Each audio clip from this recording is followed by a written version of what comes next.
ये कहानी इसी सदी की है। एक गर्द जंगल में एक आम का पेड़ था। उस जंगल के पास ही एक छोटा सा गांव था।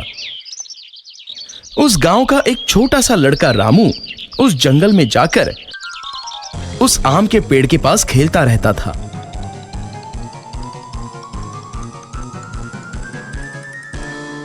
वो उस पेड़ पर चढ़ता, आम खाता और बाद में आराम से उस पेड़ के नीचे एक नींद की झपकी लेता। रामू को पेड़ के साथ खेलना अच्छा लगता, तो उस आम के पेड़ को भी खुशी होती। अब रामू रोज उस पेड़ के साथ नहीं खेलने लगा। एक दिन की बात है, रामू चलते चलते उस पेड़ के पास गया। वो बहुत दुखी था। चलो रामू बेटा, मेरे साथ खेलो। आम के पेड़ ने कहा, मैं अब बच्चा नहीं रहा जो तुम्हारे साथ खेलूं। अब मैं पेड़ के साथ नहीं खेलता। रामू ने जवाब दिया, मुझे अब खिलौने चाहिए और खिलौने खरीदने के लिए पैसों की जरूरत है। रामू आगे बोला, माफ करो बेटा, पर मेरे पास पैसे नहीं हैं।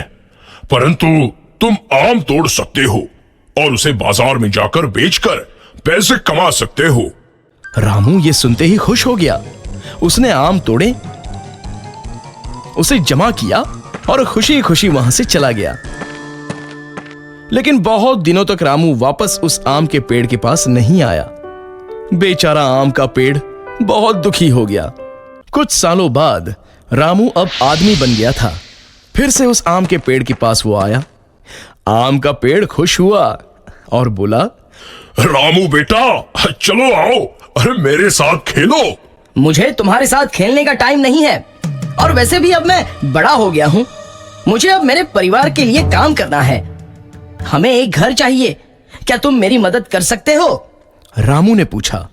मुझे माफ कर दो बेटा, पर मेरे पास तुमको देने के लिए घर नहीं है। परंतु तुम मेरी शाखाएं तोड़कर तुम्हारा घर बना सकते हो। ऐसा सुनते ही रामू ने आम के पेड़ की सभी शाखाएं तोड़ दी और उन्हें साथ में लेकर वहां से खुशी खुशी चला गया। शाखाएं टूटने के बावजूद आम का पेड़ खुश था, परंतु रामू उसके बाद नहीं आया और पेड़ बेचारा बहुत दुखी हुआ।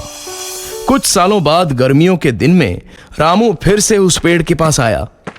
पेड़ बहुत खुश हुआ। आओ बेटा, चलो मेरे साथ खेलो। नहीं, अब मैं बूढ़ा हो गया हूं।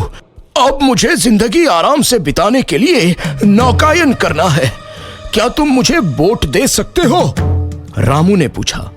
इस पर पेड़ बोला, मेरे तना का इस्तेमाल करो और बोट बनाओ, फिर तुम नौकायन को जाके खुश रह सकते हो। फिर क्या था, रामू ने उस पेड़ का तना भी काट लिया और उससे एक बोट बनाई और नौकायन को चला गया। फिर बहुत सालों तक वहां वापस नहीं आया। ऐसे ही कुछ साल बीत गए। आखिर एक दिन रामू वापस आया। रामू को देखकर पेड़ बोला, मुझे माफ करना बेटा, परंतु तुम्हें देने के लिए अब मेरे पास कुछ नहीं बचा है। आम तो कभी के खत्म हो गए। रामू बोला, कोई बात नहीं, अब मेरे दांत भी तो नहीं है आम खाने के लिए। पेड़ बोला, तुम्हें खेलने के लिए अब शाखाएं भी नहीं है।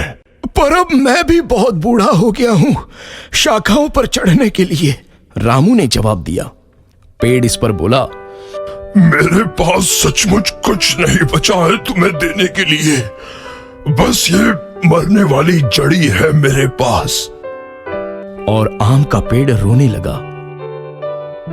अब मुझे किसी भी चीज की जरूरत नहीं है। अब मैं थक गया हूं, बस आराम करना चाहता हूं। रामू बोला। पेड़ बोला, तो फिर तो अच्छा है। पेड़ की जड़ें आराम के लिए सबसे अच्छी जगह होती हैं। आओ मेरे पास बैठो और आराम करो। रामू नीचे बैठा। आम का पेड़ खुश हुआ और वो रोने लगा। दोस्तों, ये कहानी हमारे दिल को छू लेती है कि कैसे एक पेड़ हमारे जीवन में बस जीवन भर देते ही रहता है और इंसान उस बात की कद्र तक नहीं करता। पेड़ हमें छांव और फल देते हैं, लकड़ियां देते हैं, पर हम इंसान उन्हें बेरहमी से हमारे फायदे के लिए काटते हैं और वापस कुछ नहीं देते। दोस्तों, आपसे गुजारिश है कि आप नया पेड़ नहीं लगा सकते तो कम से कम उन्हें काटो मत।